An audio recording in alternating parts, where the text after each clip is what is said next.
প্রিয় শিক্ষার্থী বন্ধুরা, তোমরা সবাই কেমন আছো? আশা করি সবাই ভালো আছো। আমি মোহাম্মদ হাসান আলী স্যার তোমাদের জন্য কিছু অঙ্ক নিয়ে আসছি। এটা যে কোনো ক্লাসে শিক্ষার্থীরাই শিখতে পারো। খুব সহজে কিভাবে তোমরা ধারা মনে রাখবা, ধারা মনে রাখার কিছু ট্রিক্স আমি নিয়ে আসছি। তোমরা দেখো, এখানে কিছু অঙ্ক দেওয়া আছে। প্রথমত 1 + 2 + 3 + 4 + 99 = হোয়াট, অর্থাৎ 1 থেকে 99 পর্যন্ত এই সংখ্যাগুলোর যোগফল কত। এটা বের করার জন্য খুব সহজ কিছু টেকনিক আছে। এই টেকনিকগুলো দিয়ে যদি তোমরা করো তাহলে মনে রাখতে পারবে, এবং তোমাদের যারা এসএসসি ক্যান্ডিডেট আছো তাদের কিন্তু ধারার কিছু অঙ্ক আছে, এই পদ্ধতি করলে খুব সহজে মনে রাখতে পারবা। যেমন দেখো, এখানে আমার প্রথম পদ আছে কত 1, আর আমার শেষ পদ আছে কত 99। এই ধরনের যদি ধারাবাহিকতা থাকে যে 1 2 3, এই ধরনের যে কোনো সংখ্যার শেষ পদ যে কোনোটা থাকে, ঠিক এই পদ্ধতিতে করবা।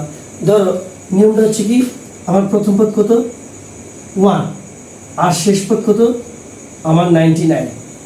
প্রথম পদ যোগ শেষ পদ, দেখো আমরা এখানে 2 দিব, আর আমাদের পদের সংখ্যা কত 99। খেয়াল করো, প্রথম পদ যোগ শেষ পদ, আর আমরা ভাগ দিব কত দিয়ে 2 দিয়ে, আর আমাদের পদের সংখ্যা কত আছে 99। তাহলে আসলে কত হয় আমরা একটু দেখি।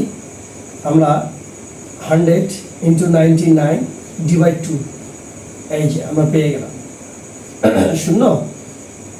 5 × 45 5 হাতের সাইড 5 × 45 4 কত 49। আমরা আমাদের প্রত্যাশিত রেজাল্ট পেয়ে গেলাম। আনসার হলো 4950। প্রিয় শিক্ষার্থীরা, তোমরা খেয়াল করে দেখো, আমরা যদি তোমাদের এই অঙ্কগুলো যদি এইরকম থাকে 1 + 2 + 3 + 4 + ... 99 কত কিংবা যাই দেখ না কেন, তুমি কি করবা, প্রথম পদ যোগ শেষ পদ ভাগ 2 দিবা, দিয়ে কি করবা, আমাদের পদের সংখ্যা যেটা থাকবে এটা দিয়ে গুণ দিবা, গুণ আকারে দিবা। গুণ আকারে দিলে কাটাকাটি করলে তোমার ফলাফলটা পেয়ে যাবা।